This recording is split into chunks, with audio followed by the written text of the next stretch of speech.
Well, first of all, thank you very much for having us tonight. Duncan and I are pleased to be here to tell you a little bit about what's going on at the U.S. Polo Association.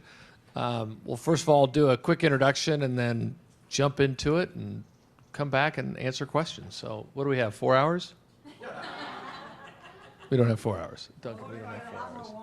I'm going to, as long as the bar stays open, thanks.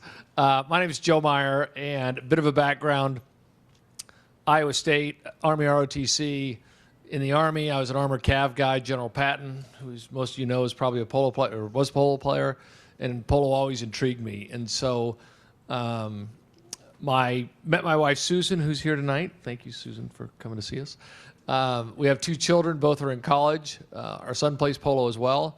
And polo's been a lot to me. Started playing when I was 39 years old and learned to ride and play polo at the same time. The 2 horses came from Andrew Bossum in California. Some of you may know Andrew. And his brother-in-law knew that I was interested in polo, so he shipped us 2 well-made mares, and they taught me the game, and the rest is history. Became a member in 2003, got involved with the marketing side of the U.S. Polo Association, and really wanted to focus on growing the sport and sharing a little bit about why I fell in love with the sport with everybody else. And that's really been the focus for me personally about growing the sport of polo. And I became a circuit governor for the Southeast. We had over 20 some odd clubs. We've had some great clubs that people know, played a lot in Aiken, South Carolina. That's where a guy by the name of Matthias Magrini found me and told me what really good horses were about. And once I found out what a really good horse was, I said, hey, I need some more of these. And so that's the rest of the story in terms of now I have a lot of really good horses. So thank you, Matthias, for that. But on a serious note, one of the things that we've been trying to do as we've been growing the U.S. Polo Association is really focusing on how we're going to grow the sport of polo. Duncan will talk about some of the operational side. This past fall, I was elected chairman of the association, and again, our focus is really on how we grow the sport. The staff has been fantastic. We've grown the staff. We've got a number of them here tonight. I mean, we've got Maggie from the umpires, Chris Bowman, Elizabeth Headley. Who else am I missing? Where's Maggie? I said, what did I just say, Maggie? She was the first one. And Shannon from Global Licensing and Chris from Global Licensing. They're doing a lot to help us grow the sport from a sponsorship and marketing perspective. And so we've really got a lot going on. And so I'll let Duncan introduce himself, and then we'll start talking about the association. Cool. Thanks, Joe. Duncan Huyler, I'm the new guy. I started in July last year. We moved down here from New York in October. We bought a rundown log cabin on 5 acres down in Heritage Farms in Lake Worth, and my wife has spent most of the time fixing it up. My wife, Erica, is in the back. We've been married 32 years. We have 2 kids. One is an All-American high jumper. They both graduated from Cornell. Our oldest son is competing in the USA Indoor National Track and Field Championship at Portland, Oregon on Friday in the high jump. He's ranked 10th in the country, I think. I graduated from Cornell in 1983, grew up showing Morgans and saddlebreds in the Northeast. My dad was a veterinarian for 50 years. Learned to play polo at Cornell, graduated in 83. We made it to the finals and got beat by the guys from California, Sean Cooley, Gonzalo Santamaria, and one other guy, and I forget his name. They smacked us. Maggie Mitchell, who just rudely interrupted me, the college, I believe, was University of California, Davis, where Maggie went and won like... She won 8 national championships there because it took her 10 years to get through school. How about that? Touche, Maggie. I was volunteer II, interscholastic intercollegiate chairman for about 5 years. Spent all of my volunteer time at the USPA at that level. Had a lot of fun with it, put a lot of time in with it, grew it. We're doing scholarships now, varsity letters, regionals, prelims, ton of kids out there playing polo. I'm very passionate, excited about growing the sport at that end, as well as up through the amateur ranks and the high gold that I'm really fortunate enough to see here every Sunday afternoon and through the week.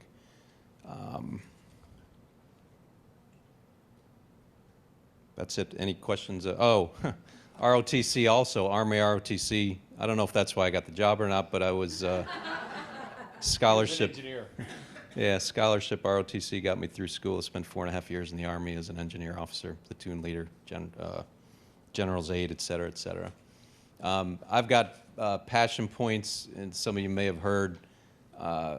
My dad was a veterinarian for 50 years. We had our own horses growing up. I spent a lot of time in the barn. I wasn't the kid that got to sleep in the hotels with the rest of the kids, so I slept in the barn in the tack room when we went to horse shows. And horses are a huge part of our life, a huge part of my wife's life and our life. She's a USCF licensed official, showing horses all over the place, very accomplished, had walk, up-down riding lessons, whatever we call them in the hunter-jumper world. So horses are a big part. And when I got here, I thought everybody kept horses like the way we see them out here on Sunday afternoon, but it wasn't always the case. And in the first few weeks I was here, I got a couple of calls of people not taking care of horses within 5 miles of the museum, and it was very disappointing. And I've spent too much time talking to the Palm Beach Animal Care and Control. I spent time on the equine welfare call yesterday for about an hour, sharing my view of that with them and with the people on the call. I have no tolerance for it. I can't put you in jail for it, but I'll take away your membership if you don't take care of your horses. It's just not fair. And the folks back here from Global Licensing, which used to be Properties, that are helping us build a brand and cohesive brand sport. Everything we do is reflective of the brand of the sport, our 125-year history, everything from taking care of horses to how you behave, how you look, how the horses look, all that stuff. I really want to grow this. Membership growth is huge for us. The growth of the brand is huge for us. A lot of things, but it all depends on how we present the sport to people. And I think it's really important that we present the sport professionally, that the horses are taken care of, people behave on the field. Chris Bowman started the Certified Instructor Program, and I can't say enough about it. We now have certified professionals, instructors in polo, which has never happened before in 125 years. So now if a parent says, geez, I want my kid to play polo, where does he go? Well, he goes to a certified instructor who has been trained in safety, who has a background check, who's been trained in CPR, been trained in certain basic fundamental things that parents expect when they're spending thousands of dollars to put their kid on a horse and to let him play polo. So I've rambled on a little bit, probably too long. I'll give the microphone back to Joe. So thanks, Duncan. So a couple things about the United States Polo Association. As Duncan mentioned, 125 years old. In terms of an organizational structure, just so people know, we are an association of our clubs and our individual members. And so there are approximately just shy of 300 clubs, over 5,200 members as of last year. And so it's a large organization. The Board of Governors is made up of two types of governing bodies. One is, well, it's one governing body, but there's circuit governors, which are the people who are representing the specific areas around the United States. And they're voted on by their clubs, and they become a governor by having those club delegates vote for them to become governors. Mario Mendoza here was a former circuit governor and board member of the U.S. Polo Association. How many years, Mario? I was not a circuit governor. You were governor at large? I'm sorry, governor at large. I stand corrected. But how many years? 14 years. So thank you, Mario, for that. Actually, when Mario was on the Board of Governors, it's because of him and a number of others, and we're going to talk about properties here in just a little bit. They were the ones who really brought properties back in, now global licensing, back into the United States. So to continue, though, the other group of governors is a group of 12 men and women who are elected by the members. And so that's 13 circuit governors, 12 governors at large, and then 4 officers. So there's 29 members that represent the board of the United States Polo Association.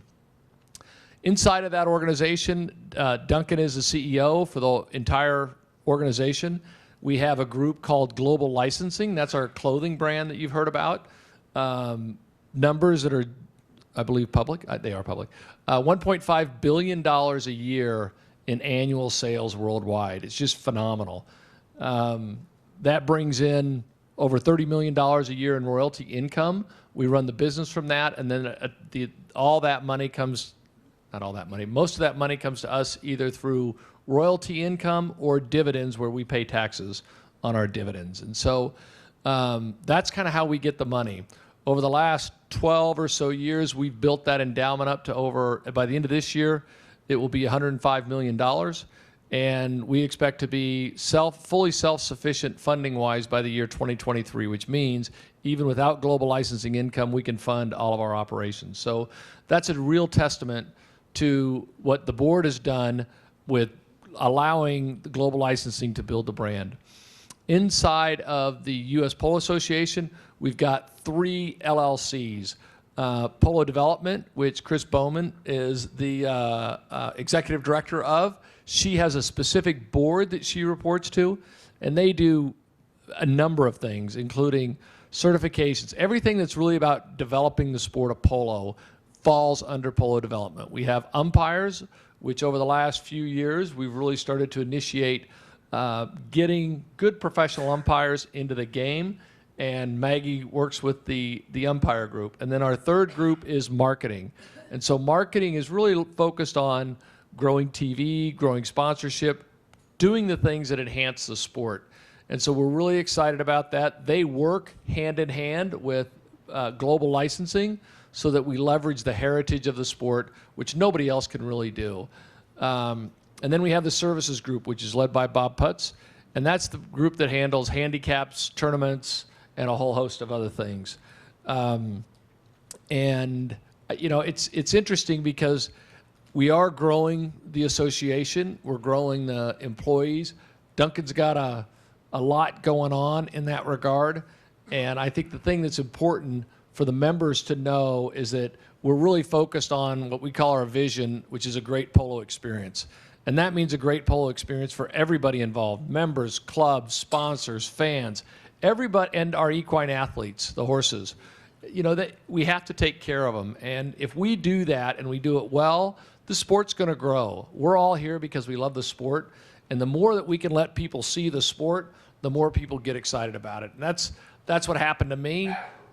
See, even the dog likes polo. And so, and I think that's what we find out. We know that if a friend invites a friend to come play polo and they put them on the horse, they find it interesting. But if we broaden our reach with what we're doing on TV, we've put polo on prime time. It was on NBC Sports. The first time we had the U.S. Open on NBC Sports, it got the same broadcast numbers that the Rolex Kentucky 3-day event got, which was huge. And you now know what the Rolex Kentucky 3-day event is all about. So we have an opportunity to really leverage that. In addition, as we look at what happens out here on Sunday afternoon at 3 o'clock, we think there's a great opportunity to grow that. The team owners bring some great teams out here. We're looking at how we work with them to really expand that and make it a bigger opportunity for everyone. So from a Polo Association perspective, that's our goal as a governing body, is to make sure we're spending that money wisely and to make sure that we give people an opportunity to enjoy polo. And so you want to talk about some of the operational fun things? Yeah, like dealing with 29 board members. Oh. No offense. I'll just talk to you about some of the things that I've focused on since I've been there, and I'll try to weave some of the operational stuff in with it. We've got a large staff now. We've got probably 25 people. One of the things that I like to stress with them, and we have all staff calls now once a month where I kind of talk about things about professionalism, about ethics, about customer service, about how to work with the clubs. You know, we're a fortunate group because we get to work for a sport that, you know, has a 125-year history that we're all pretty much in love with, and most of the people in the office play polo. Even our accounting department, although they don't play polo, I think they've fallen in love with this sport, and I think they have a great appreciation for having the privilege to work for an association, get paid for it, and really make a difference. And it's something that I talk about when we have our all-staff calls, is trying to make a difference we can't do everything. 25 people are not going to accomplish everything that we want to accomplish, but we need to set goals, and we need to try to make a difference in the sport. One of the things that I've focused on, I think polo needs to be more acceptable in the equestrian community. We sponsor the EDCC, which is Equine Disease and Control Center that the American Equine Practitioners group set up a while back. We're involved with the American Horse Council. We're sponsoring the Retired Racehorse Project, so we're the title sponsor of the polo part of that.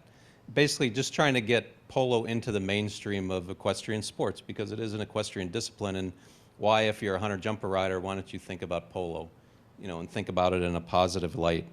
I also I think we need to be more involved in sports community. So if you think about polo, you should think about it as a sport. You should think about it as an option for your kid to play, just like lacrosse, just like rugby, something that can set your kid apart when you're trying to get him into Harvard or preferably Cornell. No offense. It's a sport, and kids should consider it as a sport. So we joined the National Council of Youth Sports. I've become involved in the Association of CEOs for Sports, which is a group of all the CEOs of the governing bodies in the country, from fencing to orienteering to softball. So we become more actively engaged in them.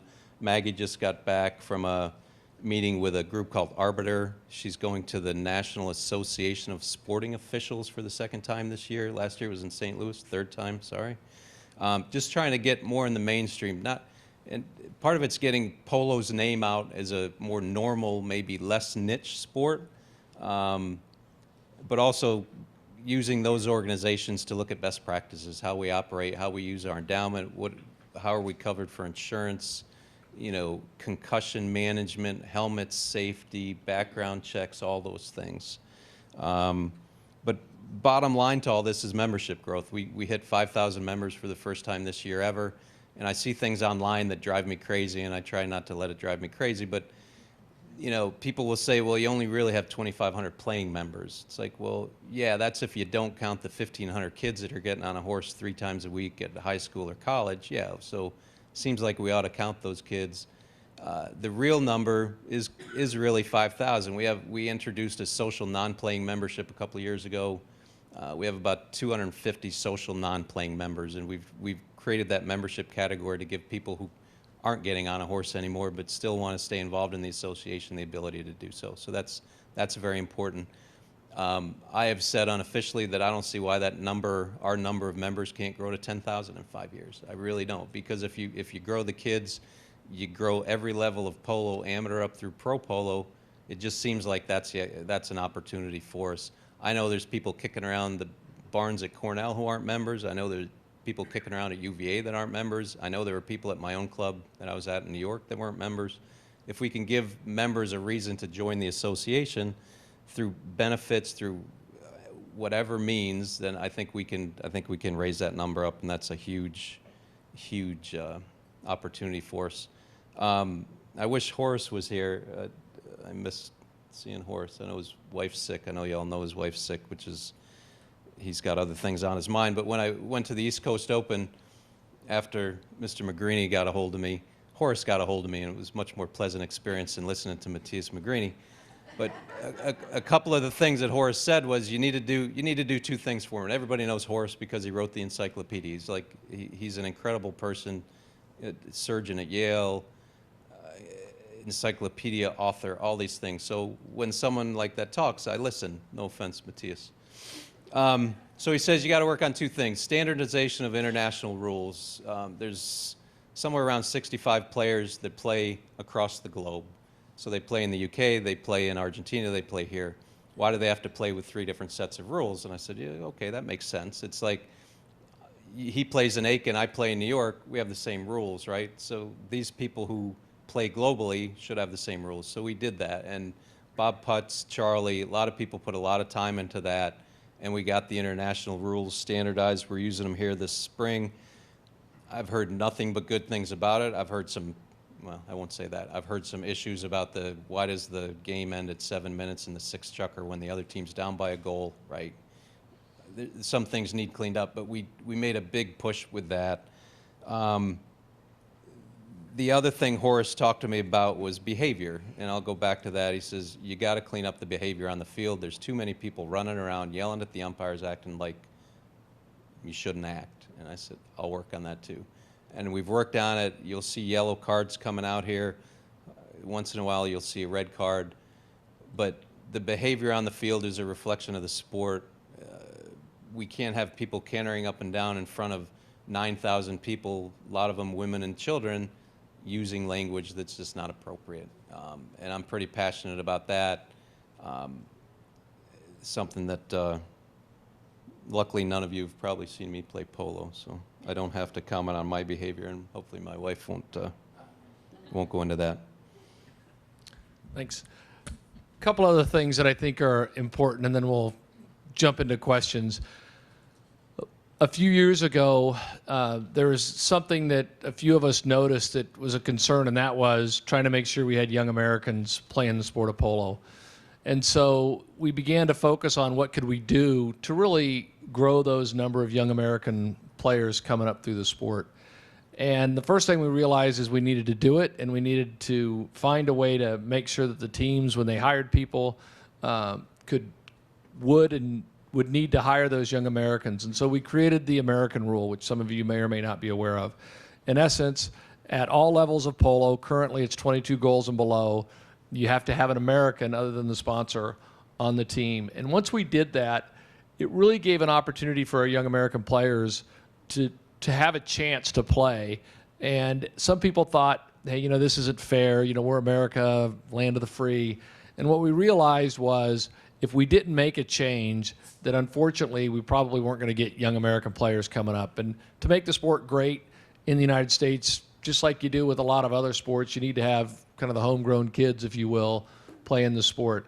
That American rule has done extremely well for our young American players, but that was the genesis of it. The second aspect of that was we created Team USPA, and Chris Bowman could probably talk for days about Team USPA, but the results that they've achieved have been spectacular. We now have 2 or 3 5-goalers. Chris? Three 5-goal players that are young, and these are the younger players coming up that most of them played in college that have come through the program. There's been organizations where some of our young men and women, mostly the men, but if they've gone down to Argentina, our Argentine friends have brought them in and have had them play and helped them develop. But more importantly, even our high goal Americans help these young men and women really become much better players. And you're seeing them on the field. You're seeing them get MVP. And we're very proud of that effort that we really put in place a few years ago. And we're starting to see those efforts pay off in spades. So we're very, very excited about that. The couple other things that we've done is we've looked at how we're going to make sure the USPA is positioned in the future. Is we've done strategic plans. Chuck Weaver and I initiated the first one. I've done 2 strategic plans. And that's really given us the genesis to look at the things that we spend our money on. We spend over $400,000 a year on PDI grants, which are polo development initiatives, where we give money to clubs to help them grow. That'll continue to grow. That came out of the strategic plan. 85% of our members said they wanted to see polo on TV, so that allowed us to focus spending money on polo. So we're excited about that. So the kind of comment/question is logo polo in South Florida. Where's it going? What happened? What can the USPA do about it? I'm going to throw a little shout out to Joey Casey because he's got a couple fields in an arena, and I go down to the arena twice a week and play with as many people as we can, and there's a lot of room for growth there. And I'm going to share a story. I crashed David's Christmas party, Minsky. And Brad Shearer was there, and I hadn't seen Brad Shearer in ages, and he wouldn't know me from Adam, but we started talking, and everybody here probably knows Brad, but the one thing that he talked about was amateur polo, and you're probably talking about amateur polo. What's happened to amateur polo? Because I don't know if it's so much logo polo as it is amateur polo. And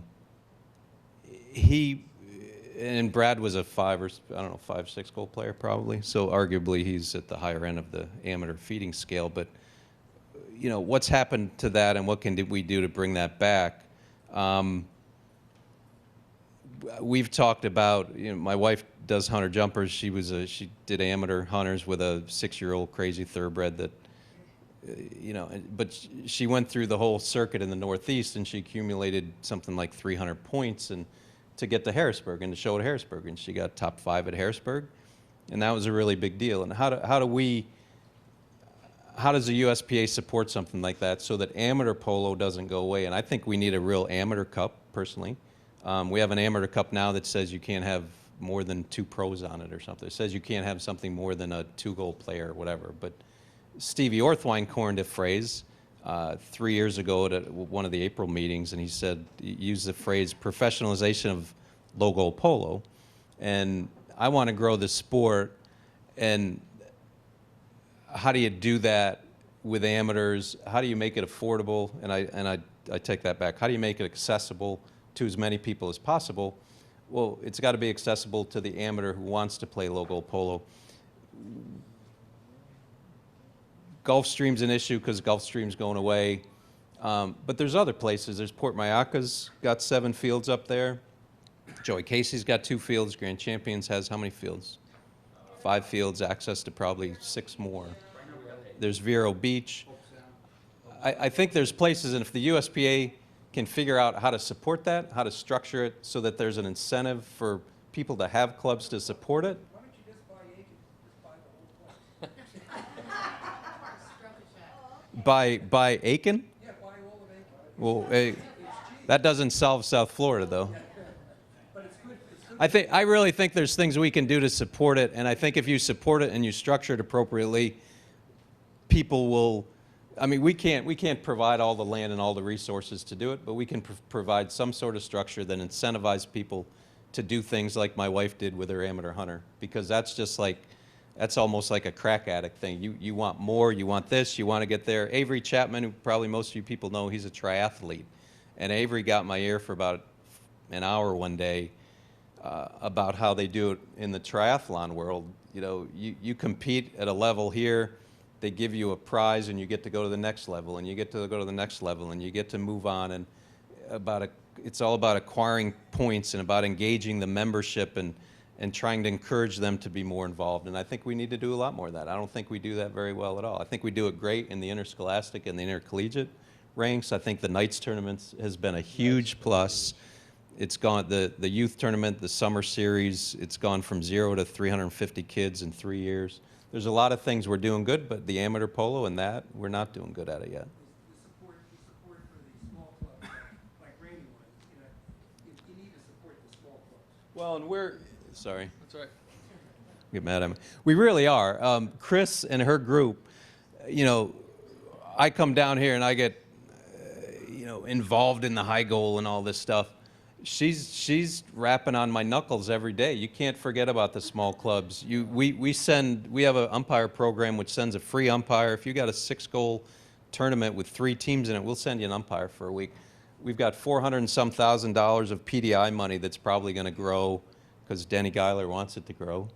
To give to clubs, up to $10,000 grants. The II program, we instituted a startup and enhancement program 5 years ago when I first started, because we weren't helping the schools that were just getting started. So we now have grants up to $2,000. We added a fundraising part of that, so if kids come to us and they want to have a fundraising thing at a college, like an alumni day, we'll give them $1,000 if they show us that they can turn it into $4,000. There's an awful lot that we're doing for the small clubs, and it may not be reflective here because of the economy, because of what's happening with Gulfstream, but it's not something it is something that's getting discussed every day. I'm passionate about it. I never played above 4-goal polo.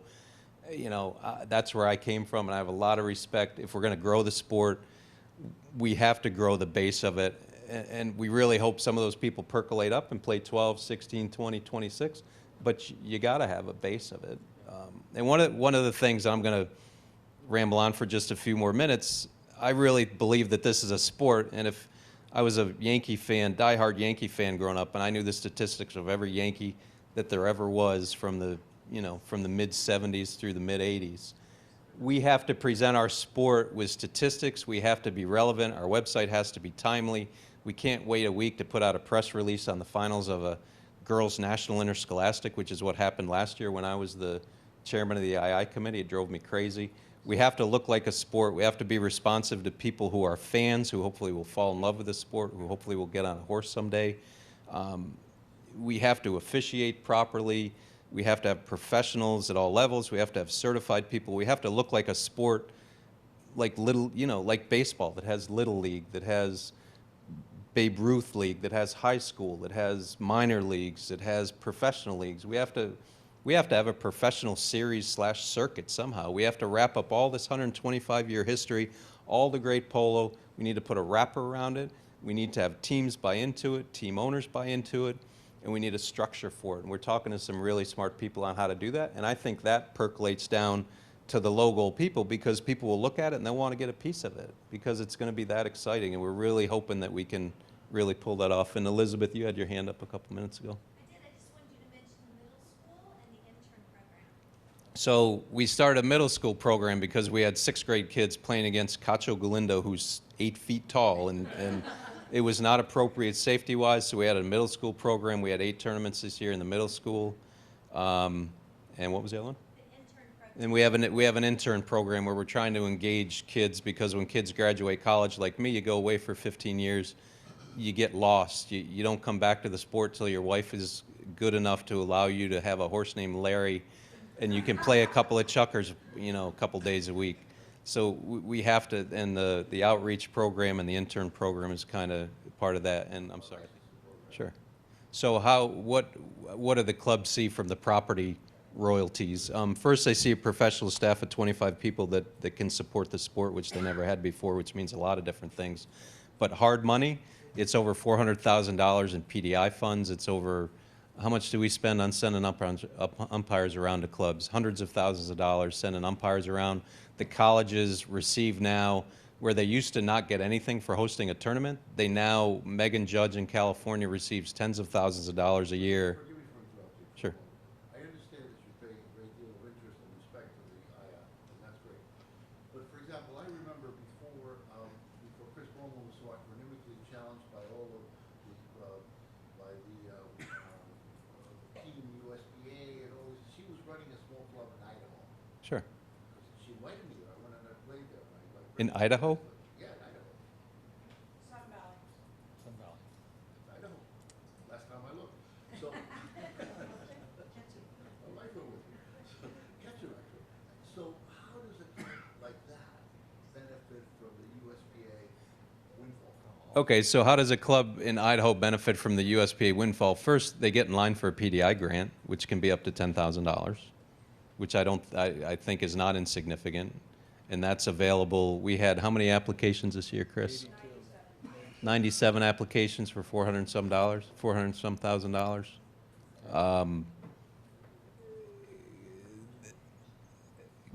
Chris, give me some other, what we're doing to support a club. So they got free umpiring for their polo. You send out Justin Powers, you send out staff to go out and help the clubs go. Elizabeth goes out and does outside the board programs. I mean, there's a tremendous amount of programs that they'll actually send out individuals to those clubs to help them with strategic plans at the circuit levels, to help clubs grow. When people want to have insight as to how to have certified instructor programs, all those things help grow. It's more than just sending money to the clubs, it's sending expertise to the club. And I think that's what this professional staff does a lot of and is very helpful of. 26% of USPA members at clubs come from the II program, Right. and that comes from our $1.4 million budget. Yeah. So again, it does seed the property that way. One thing I want to do real quick is, and I'm remiss, first of all, thank you IPC. Where's Wade? But thank you IPC for hosting us tonight. I want to say thank you to that. And also a moment of silence for Tom Hughes, who we lost earlier in the week. So I'm going to stop just for that real quick. So thank you. And I apologize for not doing that earlier. No, and those are all great points. So we are doing a lot for the clubs. And a lot of those clubs Some of them have great people. They just need a little bit of help. Others need help with people. So we send those people in, and we help do that. Part of the Team USPA program, those team members literally are going back to clubs. There's this other little school up in the Northeast. What's it called? Yale? Yale. I'm more concerned about Harvard. But Yale is just got a young man who is going to be the coach for the Yale team, which is a fantastic opportunity. So these... Where did he go to school? Where did who go to school? The young man who just took the Yale job. Some other little red school up the street. But in any event, I think there's a Cornell Mafia maybe, but we won't go there. So, a lot of good things going on. What other questions? Right. Well, and we've got, because of the clubs, as you said, grand champions here, and some of the other clubs do a fantastic job. I think there were 16 teams in the 12 goal. I don't know how many teams are in the 8 goal. I mean, fantastic opportunity to play polo, but making sure that we do protect that. Florida is unique, like Southern California is unique, in that no one else in the world is really playing polo this time of year unless you want to go to the desert in the Middle East. Or you want to play in the arena, which is also a form of polo, which is underappreciated. And, there's... But arena goes on year round. There's a lot of great arena down here as well. And I think that, we have to continue to look at that and figure out how we support that area. If we send, depending upon the level of polo that goes on, for 6 goal, and I believe it's going to 8 goal, that'll be free umpires that go out to clubs. But more importantly, with our professional umpires, we now have a good base that we can send out umpires to ensure fair, enjoyable games, and that's really the purpose of the Umpire LLC. So yes, some clubs do pay for their umpires. If there's a clinic, they can apply for clinics that are, I don't know how the free. Yeah, but we paid for it. It's not free. There's it's not an unlimited. It's okay. There are free clinics. There are free clinics that Chris's group does with contract umpires. You can get an umpire for 6 goal and below for one tournament. It's got to be a circuit or national tournament. And I think they throw in a clinic there with that. Do you want to speak to how the clinics work? It's a circuit or national event. Yeah. So you guys are having polo 24/7. No, we can't provide umpires 24/7. Yeah, so every year we have, actually this just started a couple years ago, our annual report. You'll get a copy of this, if you haven't already received a copy of it, that touches on a little bit of the financials. The way our financials work is the Board of Governors basically gives a guideline to the staff to say, this is what we believe that we're going to have it coming in as income. This is what we're going to allow for a budget. And then the staff, working with the Board of Governors and the LLC boards, puts together a budget for presentation to the USPA Board of Governors. That budget gets approved every fall. So last year we approved the budget for the 2016 season. And then Duncan's job, working with all the staff, is to make sure that budget gets properly implemented. That's really how he operates, with the direction from the board. We make changes during the year, like all entities make changes with their budgets. In terms of what's published, again, we publish inside the annual report.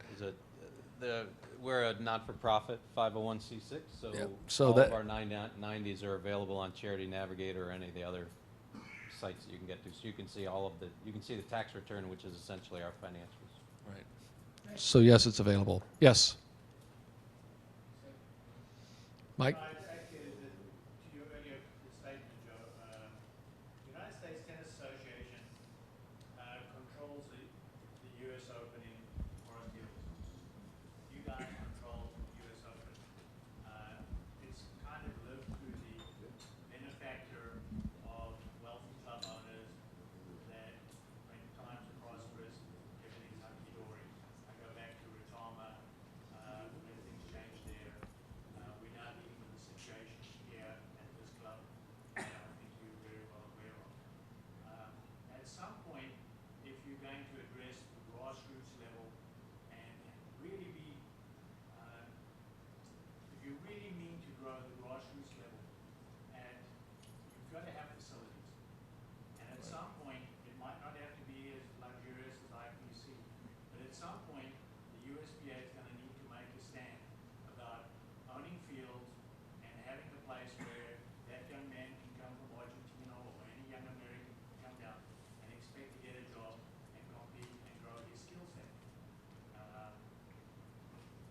Yeah, I think we all agree that there is a need to make sure that we have the ability for low goal polo and people to get started on polo.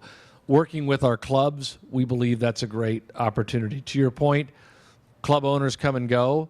In some areas, they stay longer than others, or it's put into a trust or something along those lines. And those are things that we'll continue to evaluate as we go forward. And we've looked at regional polo centers where we've helped those club owners who have a facility, and I think we'll continue to evaluate that. And quite frankly, it's really just been within the last 18 months where we've started thinking about it. The first thing we wanted to do was make sure that we had an endowment that should something happen to global licensing, we've still got revenue coming in to continue to grow the polo world. The United States Tennis Association has just opened a new facility in Orlando. Right. That is super extensive, 102 tennis courts.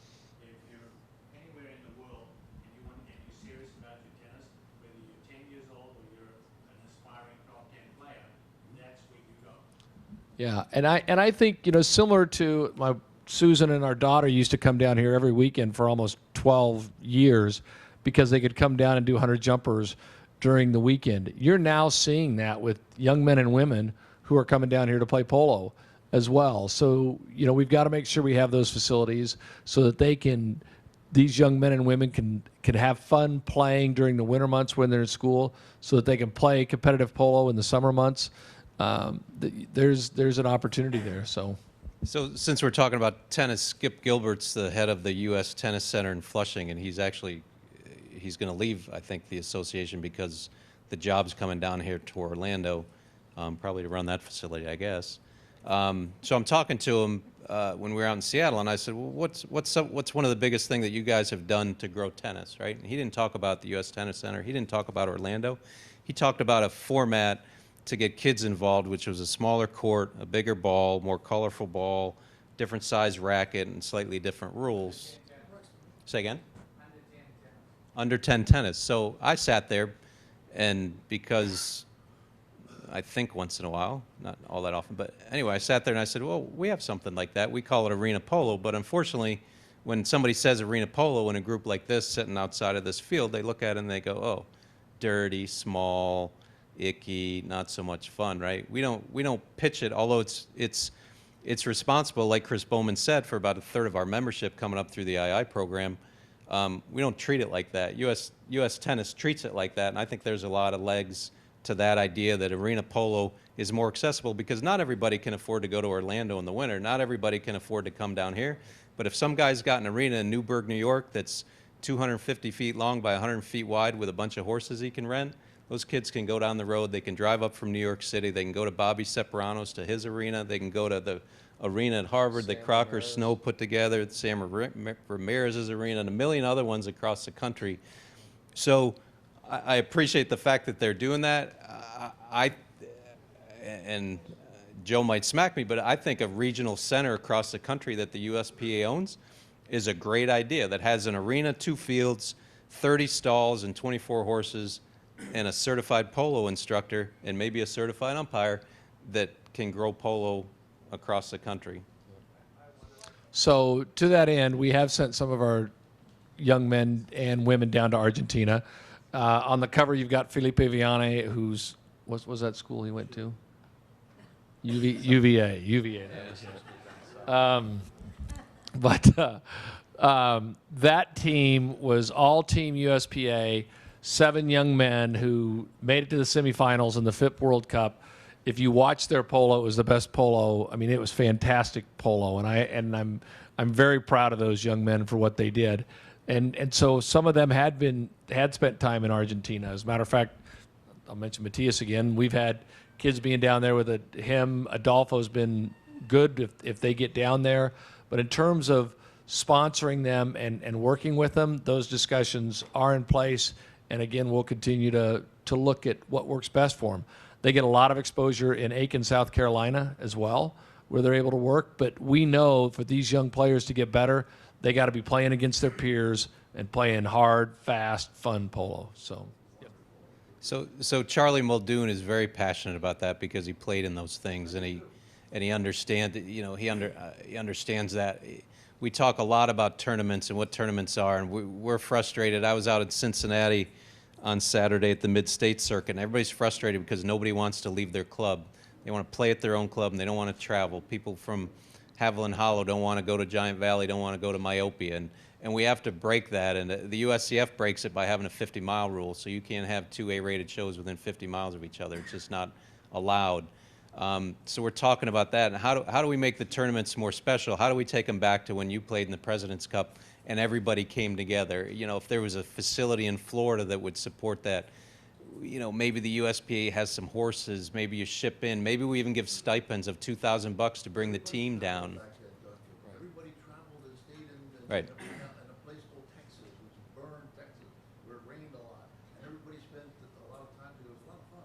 Right, and there's a lot of passionate people, and Charlie's very big on that. How do we get back to that? How do we get back to those days? Because he used to go to Village Farms. I watched him up there when he was a kid playing with his dad and Pete Bostwick and the guys, and all those things that, you know, that are so special as opposed to just getting stuck at one club doing one thing. But it's it's something we're talking about, and we're trying to figure out how to get back to, you know, kind of get back to the way it was. And talking about getting back to the way it was, I got to go to Argentina for the first time ever, December. I got to go to the FIP meetings. I got to sit next to Marcus Aranga. I got to sit across from Steve Worthwine. I was like a kid in a candy shop. I got to meet the Hageys. I got to meet Marcos Hagey, and that was interesting. But I was talking to him about how wonderful this polo is, and he said this polo isn't wonderful. It's terrible now. So you talk about getting back to the way polo was. These rules, these international rules that we've tried to put in place, trying to open the game up. I got to see Javier Tenora's got this, I call it a young pro league because he calls it an all pro league and people get mad. So we call it a young pro league where guys 16, 17, 18, 19, 20 years old, 5 goals, 20-goal polo, going crazy on the field. And, you know, how does that translate into what we're doing here to improve what we're doing here? How do we get our kids involved to bring up the level of our kids, our American kids? We've got a whole slew of kids coming through that need to get exposed to polo like that, and he was very passionate about it. Kind of rambles. So the question is the intercollegiate polo and how it relates to the USPA. We're the governing body. It's funded. We fund about $1 million a year into the interscholastic and intercollegiate programs. We got a full-time staff of 3. They run scores of tournaments throughout the spring. They regulate hundreds and hundreds of regular season games throughout the fall. So no, it is part of the United States Polo Association. It's not NCAA because NCAA you have to have 30 schools, all varsity sports. It's unwieldy. Yeah. Absolutely. Absolutely. Yes. And why are there, and this wasn't your question, but why are there twice as many women as men? Because we can't get men on horses until they get older and realize how much fun it is. Right. So we're working. Say again? I know that. Oh, so 36% of our membership is female. If you break it down at the student level, it's over 50%. We went to the U.S. Women's Open, which was a series of 4 or 5 tournaments down in Houston, 65 females, and they were having a ball, and it was awesome polo. I'm hugely supportive of women. We got a board of directors with 29 people. We got 3 women. We got 2 people under the age of 40, I believe, and don't quote me on that, but I know it's 3 women. They're a huge part of the sport, and they need to be appreciated for that, and we need to promote that. And they should be out here. Jillian Johnson, on that first Sunday when she did that cut shot from the corner to win the Herbie Pennell, was like, wow, let's put it up. Let's brag about that. We had a function, I think it was February 3rd. It was National Women and Girls in Sports Day, and it was all over our website. I made a big deal of it, and maybe it was corny and maybe it was silly, but it's important to us. If we're going to grow the sport, women are a huge part of it, and you know, hopefully there'll be more women taking their place out here. There's a lot of women on Team USPA. We have a ton of women on the staff, and they're all bright and energetic and smart, and it's a huge part of the sport. Susan's got a question. Don't you ever find that it's kind of frustrating sometimes that you know, to grow the sport when you have to compete with other sports that just have a ball and a bag, and you know it's kind of hard to get to a field, and it's kind of hard to get to an arena horses and a lot of things. So it's an effort. Sport's a big effort. And I think there's a real reality to. So there is. So if you're involved in a sport that requires a horse, 90% of the people in this country don't make $150,000 a year or more. And if you're going to have a horse, especially in South Florida, you better be making close to that to have a couple of horses and want to play polo. That's a reality. We can't change that. It's a fact. It's tough to, it's not throwing a ball in a bag and some sneakers in a bag. It's hauling around a horse. The intercollegiate and the interscholastic program makes it easier because a lot of the clubs support it. We have a split string, so you don't have to haul horses if you go play a regular season game at the club down the road. There's a lot of things we're doing, but the reality is it's not easy. It's resource intensive.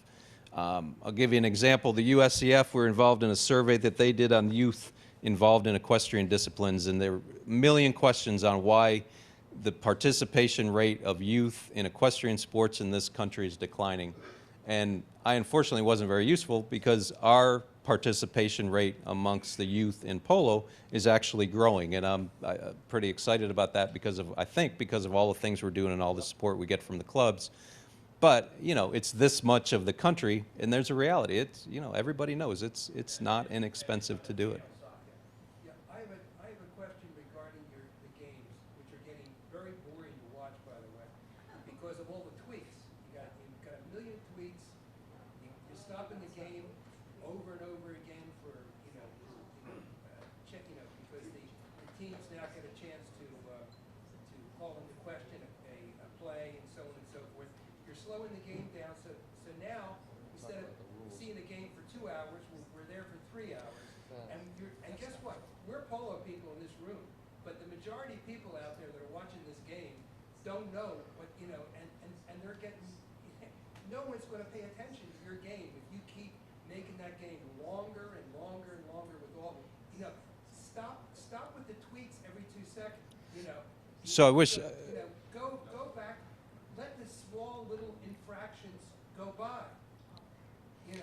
So I wish Charlie Muldoon was here because he could have the soapbox on this. But if Let me tell you, I saw Charlie. I played against Charlie a lot of times, and let me tell you, he was infraction. Every kind of infraction you can think of was Charlie Muldoon, and his father, and the whole family, all the Muldoons. Wait a second. Yeah. So here.